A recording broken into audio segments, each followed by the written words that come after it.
Hi everyone, today in this video we are going to learn another example problem on binomial distribution.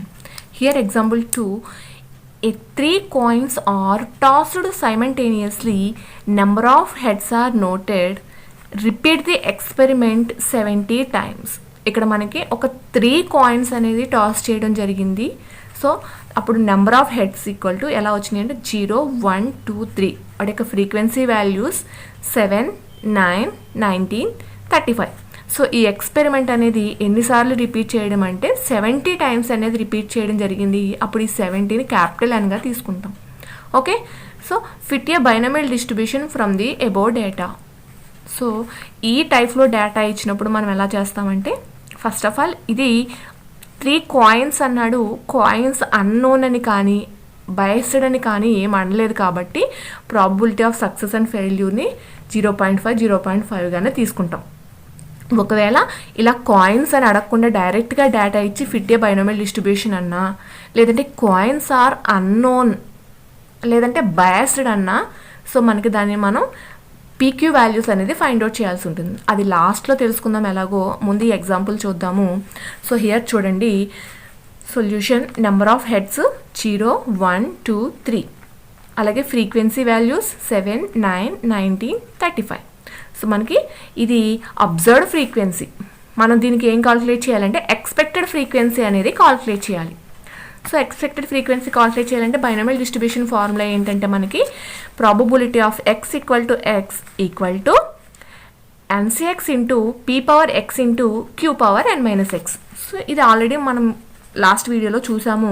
కానీ మనకి ఇక్కడ experiment అనేది 70 times అనేది repeat చేయడం జరిగిందని capital and value frequency total frequency value అనేది ఇవ్వడం జరిగింది. సో ఈ ఫ్రీక్వెన్సీ అనేది టోటల్ చేస్తే మనకు వస్తుందంతా 70 టైమ్స్ 70 అనేది వస్తుంది. సో టోటల్ ఫ్రీక్వెన్సీ ఇక్కడ మనకి టోటల్ ఎంత అంటే 70. సో అంటే ఎక్స్పెరిమెంట్ అనేది 70 టైమ్స్ రిపీట్ చేయడం జరిగింది కాబట్టి ఫార్ములా ఎలా నోట్ చేసుకుంటామంటే, so expected x equal to e of x equal to n into p probability of x equal to x. అంటే ఈ ఫార్ములాకి ముందు క్యాపిటల్ అని ఇంటూ చేస్తామన్నమాట. అంటే n into NCX into p power x into q power n minus x. అంటే same formula into n చేస్తాము. అంటే ప్రతిదీ కూడా ఇంటూ 70 చేస్తాం మనం. ఓకే, చూడండి here n capital n value అంటే టోటల్ ఫ్రీక్వెన్సీ వాల్యూ 70 అంటే స్మాల్ n. ఇక హియర్ ఎన్ని కాయిన్స్ అనేది టాస్ చేయడం జరిగిందంటే 3 కాయిన్స్. ఇక్కడ 3 కాయిన్స్ టాస్ చేయడం కాబట్టి స్మాల్ n ఈక్వల్ టు అంటే నెంబర్ ఆఫ్ ట్రయల్స్ అనేవి 3. సో హౌ మెనీ ఎన్నిసార్లు రిపీట్ చేసింది అనేది క్యాపిటల్ ఎన్గా తీసుకుంటాము. సో అలాగే నెంబర్ ఆఫ్ ట్రయల్స్ 3 కాబట్టి స్మాల్ n ఈక్వల్ టు 3 అంటే p. సో ఆల్రెడీ చెప్పాను ఇది కాయిన్ టాస్ ప్రాబ్లం కాబట్టి ఒక కాయిన్ అంటే మనం కాయిన్ టాస్ చేస్తే హెడ్ ఆర్ టెయిల్ అనేది రెండే ఉంటాయి కాబట్టి probability of success and probability of failure అనేవి ఈక్వల్గా ఉంటాయి కాబట్టి ప్రాబబిలిటీ అనేది ఈక్వల్ టు 1 కనుక మనం ఎలా తీసుకుంటామంటే 0.5, 0.5 అంటే 1/2, 1/2 అంటే 0.5, 0.5. సో అప్పుడు ఎలా తీసుకుంటామంటే p వాల్యూ 0.5, q వాల్యూ 0.5. అలాగే x. సో మనకి ఇక్కడ ట్రయల్స్ అనేవి ఇవ్వడం జరిగింది కాబట్టి హెడ్స్ అనేవి ఎలా నోట్ అయినా ఇచ్చాడు కాబట్టి అంటే 7 టైమ్స్ అసలు హెడ్డే పడలేదన్నాడు. అంటే 0, 1, 2, 3 అంటే x వాల్యూ ఒకసారి 0 తీసుకుంటాము, ఒకసారి 1 తీసుకుంటాము, ఒకసారి 2 తీసుకుని, ఒకసారి 3 తీసుకుని ఇది రిపీట్ చేస్తాం. లాస్ట్ ఎగ్జాంపుల్లో ఎలా చేస్తామో సేమ్ అదే చేస్తాము కానీ ఇంటూ n చేస్తాం, ఇంటూ క్యాపిటల్ n చేస్తాం అంతే. హియర్ x ఈక్వల్ టు 0 తీసుకుంటాము, then e of 0 equal to 70 into NCX అంటే 3C0. Here n value 3 and c and x value 0 తీసుకుంటాం. 3C0 ఇంటూ p అంటే 0.5 పవర్ x వాల్యూ 0 కాబట్టి 0 into 0.5 power 3 minus 0. Here 70 into 3C0. So మనం దీన్ని already చెప్పాను నేను last వీడియోలో. NCR formula apply చేస్తాము. సో దీనికి ఇక్కడ ఈ కాల్కులేషన్కి మనం NCR అప్లై చేస్తాం. NCR ఫార్ములా ఏంటి? NCR equal to n factorial by r factorial into n minus r factorial. Here factorial అంటే ఆల్రెడీ చెప్పాను సో 10 ఫ్యాక్టోరియల్ అని ఉందంటే కనుక ఎగ్జాంపుల్కి దీన్ని ఎలా note చేసుకుంటామంటే 10 into 9 into 8 into 7 into 6 into 5 into 4 into 3 into 2 into 1గా రాసుకుంటాము. ఈ ఫ్యాక్టోరియల్ సింబల్ అంటే బ్యాక్కి రాసుకుంటాం అలా మల్టిప్లై చేసుకుంటూ. ఓకే, సో ఈ ఫార్ములా అప్లై చేసి మనం ఈ కాల్కులేషన్ అనేది చేస్తాం. హియర్ 3C0 ఎప్పుడు మనకి ఆర్ ప్లేస్లో 0 ఉందంటే 1 వస్తుంది.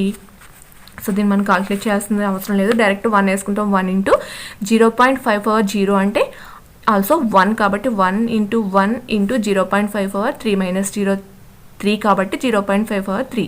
సో దీన్ని కాల్కులేట్ చేస్తే 8.75. అలాగే ఎక్స్ వాల్యూ 1 తీసుకుంటాము, మళ్ళీ సేమ్ ఎక్స్ ప్లేస్లో ఇక్కడ 0 వేసుకుంటాము, ఇక్కడ ఎక్స్ ప్లేస్లో 1 వేసుకుంటాం. అంటే 3C1 అంటే దీనికి మనకి మళ్ళీ 3 వస్తుంది. ఇక్కడ 1 ఉంటే కనుక ఆర్ ప్లేస్లో 0 ఉంటే 1 వస్తుంది, ఆర్ ప్లేస్లో 1 ఉంటే సేమ్ నెంబర్ వస్తుంది. సో మళ్ళీ దీన్ని కాల్కులేట్ చేస్తే మనకు వచ్చింది ఏంటంటే 26.25. అలాగే ఎక్స్ వాల్యూ 0 తీసుకున్నాము, 1 తీసుకున్నాము, మనకి 2, 3 కూడా తీసుకుని మనం సేమ్ ఫార్ములా యూజ్ చేసి కాల్కులేట్ చేస్తాం. సో చూడండి, అలాగే ఎక్స్ వాల్యూ 2 తీసుకున్నాము, అప్పుడు 70 into 3C2 into 0.5 power 2 into 0.5 power 3 minus 2. So మనకి ఎన్సీఆర్ ఫార్ములా మరి 3C2 దగ్గర మనం ఎన్సీఆర్ అప్లై చేస్తాం. సో ఎన్సీఆర్ ఫార్ములా తెలుసు, nCr equal to n factorial by r factorial into n minus r factorial. Here n value ఏమో n equal to 3, here r equal to 2. So ఈ formula apply చేస్తాం. అంటే n ప్లేస్లో అంటే n factorial 3 factorial by r factorial అంటే 2 factorial into n minus r 3 minus 2 factorial. 3 factorial అంటే ఎలా రాసుకుంటాం, ఇక్కడ కింద 2 ఫ్యాక్టోరియల్ ఉన్నాయి కాబట్టి ఇక్కడ క్యాన్సిల్ అయ్యేంత వరకు రాసుకుంటే సరిపోతుంది. అంటే 3 into 2 factorial by 2 factorial into 3 minus 2 1 factorial. Remaining ఈ 2 ఫ్యాక్టోరియల్ క్యాన్సిల్ అయిపోయింది కాబట్టి మనకి 3 వాల్యూ వస్తుంది. సో చూడండి, ఇక్కడ ఇంకా సింపుల్గా మనకి ఇక్కడ n ప్లేస్లో 3 అండ్ ఆర్ ప్లేస్లో 2 అంటే డిఫరెన్స్ 1 ఉంటే సేమ్ నెంబరే వస్తుంది. ఓకేనా? సో చూడండి, ఇది కాల్కులేట్ చేస్తే 26.25. అలాగే మనం ఈ వాల్యూ అనేది 3 తీసుకున్నప్పుడు అయితే కనుక ఎలా వస్తుందంటే 70 into 3C3 into 0.5 power 3 into 0.5 power 3 minus 3. So అంటే 3C3 ఆల్వేస్ 1 కాబట్టి ఇది కాల్కులేట్ చేస్తే ఎంత వచ్చిందంటే 8.75. అప్పుడు ఈ ఆఫ్ ఎక్స్ ఈక్వల్ టు ఈ ఆఫ్ 0 ప్లస్ ఈ ఆఫ్ 1 ప్లస్ ఈ ఆఫ్ 2 ప్లస్ ఈ ఆఫ్ 3. సో మనం వచ్చిన కాల్కులేట్ చేసిన వాల్యూస్ అన్నీ యాడ్ చేస్తే 70 వచ్చింది. అంటే that means the total observed frequency equal to total expected frequency. ఏదైతే ప్రాబ్లంలో వాడు ఇచ్చాడో దాన్ని మనం అబ్జర్వ్డ్ ఫ్రీక్వెన్సీ అంటాము, మనం ఏదైతే కాల్కులేట్ చేయగా వచ్చింది మనం ఎక్స్పెక్టెడ్ ఫ్రీక్వెన్సీ అంటాము. సో ఇక్కడ మనకు వచ్చిన ఫ్రీక్వెన్సీ 8.75, 26.25, 26.25 అండ్ 8.75. సో దీన్ని టోటల్ చేస్తే మనకి ఎంత వచ్చిందంటే 70. అంటే expected frequency, this is expected frequency, sorry, this is observed frequency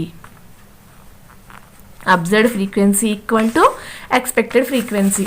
so అప్పుడు ఏమని రాస్తాం ఫైనల్గా conclusion, binomial distribution is fit to the given data అనేది కన్క్లూజన్గా నోట్ చేస్తాం. ఇన్ కేస్ మనకి ఇది కాయిన్ ప్రాబ్లం కాబట్టి ప్రాబ్లం లేదు, పీక్యూ వాల్యూస్ 0.5 0.5 తీసుకున్నాం. కానీ అలా కాకుండా మనకి డేటా అనేది fitted binomial distribution given in the following data అని చెప్పి ఇలా డైరెక్ట్గా డేటా ఇస్తాడు.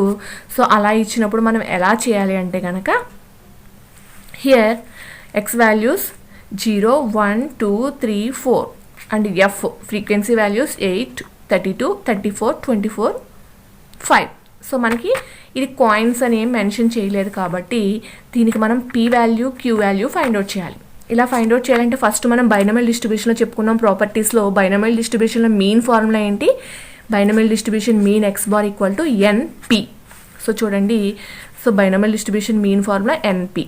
So binomial distribution mean x bar equal to np. So ఇది ఎన్పి, మనం పీ ఫైండ్ అవుట్ చేయాలంటే ఎక్స్ బార్ ఫైండ్ అవుట్ చేయాలి. So x bar find out చేయాలంటే యాక్చువల్గా ఎక్స్ బార్ ఫార్ములా ఏంటంటే x bar equal to summation x by n. కానీ ఇక్కడ మనకి ఇచ్చిన డేటా ఎటువంటి డేటా అంటే డిస్క్రీట్ డేటా కాబట్టి సో దాన్ని అప్పుడు ఏం చేయాలంటే x bar equal to summation f x by n. అంటే ఏం చేస్తాము, ఎఫ్ ఇంటూ ఎక్స్ చేస్తాం. అంటే 0 into 8 0, 1 into 32 32, 2 into 34 68, 3 into 24 72, 4 into 5 20. So frequency total చేస్తాము, ఎఫ్ఎక్స్ వాల్యూ టోటల్ చేస్తాం. దెన్ చూడండి formula x bar equal to summation f x by n. F x ఎంత total చేస్తే summation 192 by n frequency total. Here n means frequency, total frequency 103. So then x bar value entante 1.86. So binomial distribution x bar formula np. Then 1 x bar equal to np. Then x bar value 1.86 equal to, here n means మనం nగా ఎలా తీసుకుంటామంటే, so ఇక్కడ number of observations count చేసి తీసుకోం. ఈ last number ఏదైతే ఇచ్చాడో ఆ నెంబర్నే మనం n వాల్యూగా తీసుకుంటాము. ఇది ఒకటి ఐడెంటిఫై చేయండి జాగ్రత్తగా. ఓకే, సో ఇక్కడ n ఈక్వల్ టు n తీసుకుంటాము, 4 తీసుకుంటాం. So then 1.86 equal to 4 into P. Then P equal to into by it వస్తే బై అవుతుంది 1.86/4 that equal to 0.47. So P value అనేది 0.47. సో ప్రాబిలిటీ కావాలంటే మనకి P plus Q equal to 1. So then అప్పుడు 1 అయినప్పుడు, so then Q equal to ఏమవుతుంది 1 minus P అవుతుంది. So then 1 minus P value 0.47 less చేస్తే రిమైనింగ్ 0.53 అనేది క్యూ వాల్యూ అవుతుంది. సో చూడండి మనకి అన్నీ వస్తున్నాయి కదా. హియర్ క్యాపిటల్ ఎన్, టోటల్ ఫ్రీక్వెన్సీని మనం క్యాపిటల్ ఎన్ వాల్యూని, టోటల్ ఫ్రీక్వెన్సీ వాల్యూని క్యాపిటల్ ఎన్గా తీసుకుంటాము. Here 103 equal to capital N. So అలాగే N means number of trials అనేవి 4 తీసుకుంటాము. Number of trials are 4. And P value calculate చేసాము 0.47. అలాగే క్యూ వాల్యూ 0.53. అలాగే ఎక్స్ వాల్యూస్ మనకి ఏవైతే ఇవ్వడం జరిగిందో ఎక్స్ సిరీస్లో 0, 1, 2, 3, 4 అంటే మనకి ఇచ్చిన ఫార్ములాలో ఎక్స్ వాల్యూ 0 తీసుకుని ఒకసారి చేస్తాము, ఎక్స్ వాల్యూ 1 తీసుకుని, ఎక్స్ వాల్యూ 2 తీసుకుని, ఎక్స్ వాల్యూ 3, ఎక్స్ వాల్యూ 4 తీసుకుని ఒకసారి కాల్కులేట్ చేస్తాం. సో దీనికి సంబంధించిన పీడిఎఫ్ అనేది నేను డిస్క్రిప్షన్లో ప్రొవైడ్ చేస్తాను. మీకు ఏమైనా డౌట్స్ ఉంటే పీడిఎఫ్లో చూసుకోండి. ఓకేనా? Thank you.